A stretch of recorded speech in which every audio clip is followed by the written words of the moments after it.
তো, ওই ডালটা ধরলেই ফুলটা ছিঁড়তে পারবো। মিষ্টি যখনই ফুলটা স্পর্শ করলো, সাথে সাথে গাছটা ছোট হতে হতে মাটিতে মিশে যেতে লাগলো। এ কি হচ্ছে? গাছটা এমন ছোট হয়ে যাচ্ছে কেন? আরে, আমি তো পড়ে যাব। কে কোথায় আছো? বাঁচাও আমায়।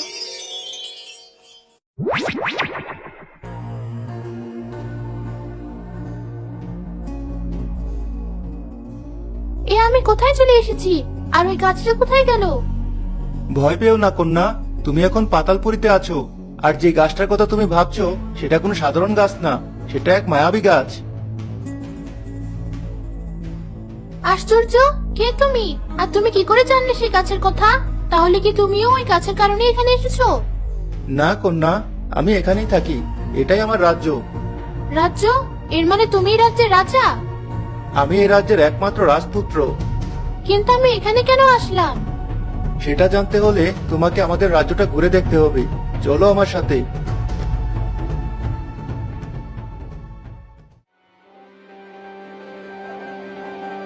বাহ, তোমাদের রাজ্যটা তো আসলেই সুন্দর। আর এই মূর্তিগুলো তো অসাধারণ। দেখলেই মনে হচ্ছে যেন সত্যিকারের মানুষ। তুমি ঠিকই বলেছো কন্যা, এগুলো কোনো মূর্তি নয়, এরা সত্যিকারের মানুষ। এসব কি বলছো? মূর্তি কি করে মানুষ হতে পারে? বিশ্বাস করতে কষ্ট হলেও এটাই সত্যি। আর এটা হয়েছে একটা ভয়ঙ্কর অভিশাপের কারণে। কি অভিশাপ?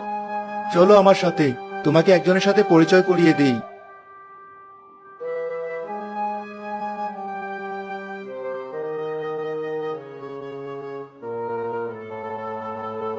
কি চমৎকার চেহারা! কে ইনি? উনি হলেন আমার মা, অর্থাৎ এ রাজ্যের রানী। কেতো না, তোমার মা আসলেই অপরূপ সুন্দরী। কিন্তু এবার তো বলো, কেন তোমার মা সহ রাজ্যের সবাই এমন পাথর হয়ে গেছে? এসবই হয়েছে আমার পাপের কারণে। অনেক আগের কথা, আমাদের এই পাতালপুরীতে কোনো কিছুর অভাব ছিল না, কিন্তু একবার এক অদ্ভুত ঘটনা ঘটে যায়। অদ্ভুত ঘটনা? কিসের অদ্ভুত ঘটনা? সেদিন ছিল আমার জন্মদিন। আমার আজও মনে আছে, সেদিন আমার মা আমায় বলেছিল,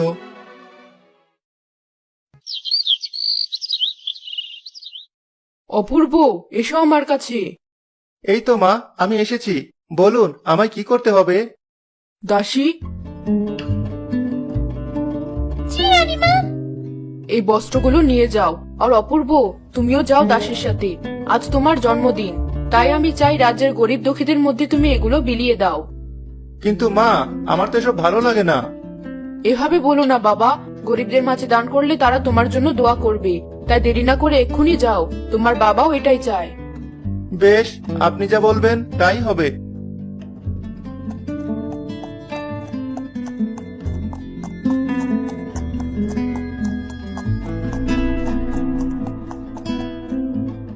এই নিন রাজপুত্র, এগুলো সবার মাঝে বিলিয়ে দিন।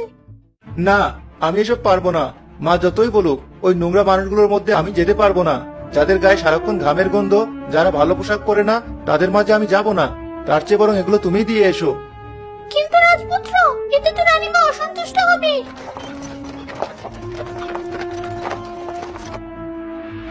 ঠিক তাই, দাসী তো ঠিক কথাই বলেছে। বাবা, আপনি কেন শুধু শুধু কষ্ট করে এখানে আসলেন? আমাকে তো আসতেই হতো, কিন্তু এসব কি শুনছি অপূর্ব?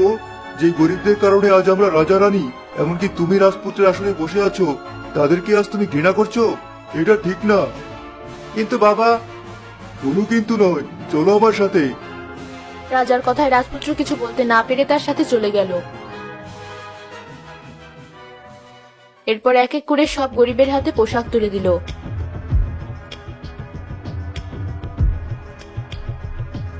তখনই এক গরিব বৃদ্ধ আসতে রাজপুত্র ঘৃণায় মুখ সরিয়ে নিল। এ কি? এ কারা আমার কাছে পোশাক নিতে এসেছে? ছি ছি, কে তুমি? তোমার সারা শরীরটা তো নোংরা কেন? দাসী, তোমরা কাদেরকে আমার কাছে পাঠিয়েছো? এভাবে কেন বলছেন রাজপুত্র? আমি একজন কৃষক, যার ফলানো শাকসবজি খেয়ে আপনারা সুস্থ আছেন, অথচ আজ কিনা আমাকে দেখে আপনি ঘৃণায় মুখ সরিয়ে নিচ্ছেন। কি বললে তুমি? তোমার এত বড় সাহস! সামান্য কৃষক হয়ে তুমি আমাকে এসব বলছো? রাজপুত্র, চুপ করো। না বাবা, আমাকে কথা বলতে দিন। আপনাদের সাহসী আজ এই সামান্য কৃষক আমাকে এসব বলতে পারছে। তুমি নাকি রাজপুত্র? কিসের এত অহংকার তোমার? বলে যেও না, আজ আমরা আছি বলেই তোমার বাবা মা রাজা রানীর আসনে বসে আছেন, আর তুমি কিনা সামান্য রাজপুত্র হয়ে আমাদের মতো সাধারণ প্রজাদেরকে তুচ্ছ তাচ্ছিল্য করছো। কি বললি? যত বড় মুখ নয় তত বড় কথা। বেশ, এর শাস্তি তুই এখনই পাবি। প্রহরী, আজকে রাজপুত্র। এক্ষুনি এই বৃদ্ধকে ধরে নিয়ে যাও, ওকে এখনই মৃত্যুদণ্ড দাও। আমি চাই ওর এই কঠোর শাস্তি দেখে সবাই ভয় পাক, আর যেন কেউ কখনো রাজবাড়ির কারোর সাথে দুর্ব্যবহার করার সাহস না পায়। এসব তুমি কি বলছো রাজপুত্র? দেখুন বাবা, আমি যা করছি দয়া করে আমাকে করতে দিন। কি হলো প্রহরী, দাঁড়িয়ে আছো কেন? এক্ষুনি নিয়ে যাও এই বৃদ্ধকে, আমি এক্ষুনি ওর শাস্তি দেখতে চাই। শোনো রাজপুত্র, এখনই নিজেকে সামলাও, নইলে কিন্তু তোমার এই রাজ্য ছারকার হয়ে যাবে। তাই নাকি? বেশ, আমিও দেখি কে ছারকার হয়। রাজপুত্রের আদেশে প্রহরীরা বৃদ্ধ কৃষককে ধরতে গেলে বৃদ্ধ বলে উঠল, বেশ, এই যদি তোমার বিচার হয় তবে আমার কথাও শোনো। শুনেছিলাম আজ তোমার জন্মদিন, তাই তোমার জন্য দোয়া করতে এখানে এসেছিলাম। কিন্তু আজ আমি তোমায় অভিশাপ দিচ্ছি, যে রাজ্যের অহংকার তুমি করছো সে রাজ্য নিমেষেই ছারখার হয়ে যাবে। আর এই যে উপস্থিত সবাই, যারা পাথরের মতো দাঁড়িয়ে এই অন্যায় বিচার সহ্য করছে, তারা সত্যিকারের পাথর হয়ে যাবে। তুমি শুধু চেয়ে চেয়ে দেখবে। বৃদ্ধ রাজপুত্রকে কথাটা বলার সাথে সাথেই অদৃশ্য হয়ে গেল। রাজ্যের সবাই পাথরের মূর্তিতে রূপান্তরিত হলো। এ কি? এ আমি কি দেখছি? হায় হায়, এ আমার কি সর্বনাশ হলো! আমার পাপের ফলে আমার সারা রাজ্য যে ছারখার হয়ে গেল। কেতো না রাজপুত্র, সবকিছু শুনে সত্যি আমার খুব খারাপ লাগছে। কিন্তু আমাকে তুমি কেন এখানে এনেছো তা এখনো বললে না। বৃদ্ধ উধাও হয়ে যাওয়ার পরেই এখানে এই মায়াবী গাছটা প্রকট হয়। এই গাছই আমায় বলেছিল, যেদিন আমার সব পাপ মোচন হবে সেদিনই পাতালপুরীতে এই গাছের মাধ্যমে পৃথিবী থেকে এক কন্যা আসবে। একমাত্র সেই পারবে আমার অভিশাপ খণ্ডাতে। সেদিন থেকে দিনরাত এই গাছের পাশে বসে আমি তোমার অপেক্ষা করছি। এটাও কি সম্ভব? আমি কি করে তোমার অভিশাপ মোচন করব? যে ফুলের লোভে তুমি এখানে এসেছো, সেই ফুল রাজ্যের সিংহাসনে ছোঁয়ালেই এই পাতালপুরীর অভিশাপ শেষ হবে। তারপর আমার মা বাবা ও অন্য সবাই পাথর থেকে আগের মতো মানুষ হয়ে উঠবে। কিন্তু সেই ফুল আমি কোথায় পাবো? তুমি এই গাছের ডালে স্পর্শ করো, তাহলে ওই ফুল আবারও প্রকট হবে।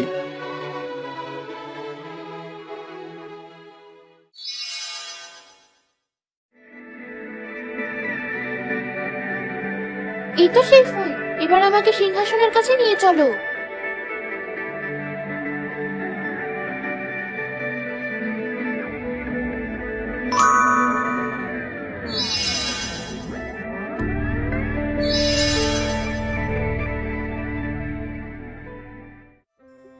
এই তো সবাই আবারও মানুষের রূপ নিয়েছে।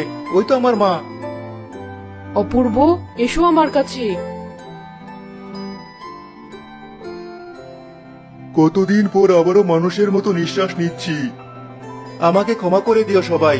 আজ আমার ভুলের কারণে পাতালপুরী অভিশপ্ত হয়েছিল। এইসব আমারই দোষ। তবে কন্যা, তোমাকে অশেষ ধন্যবাদ। আজ তোমার কারণে আমি আমার স্বজনদের ফিরে পেলাম। এভাবে বলো না রাজপুত্র, তুমি যে নিজের ভুল বুঝতে পেরেছো এটাই অনেক। এবার আমার পৃথিবীতে যাওয়ার ব্যবস্থা করো। বেশ, চলো এখনই সেই মায়াবী গাছে স্পর্শ করো, তাহলে তুমি আবারও পৃথিবীতে ফিরে যাবে।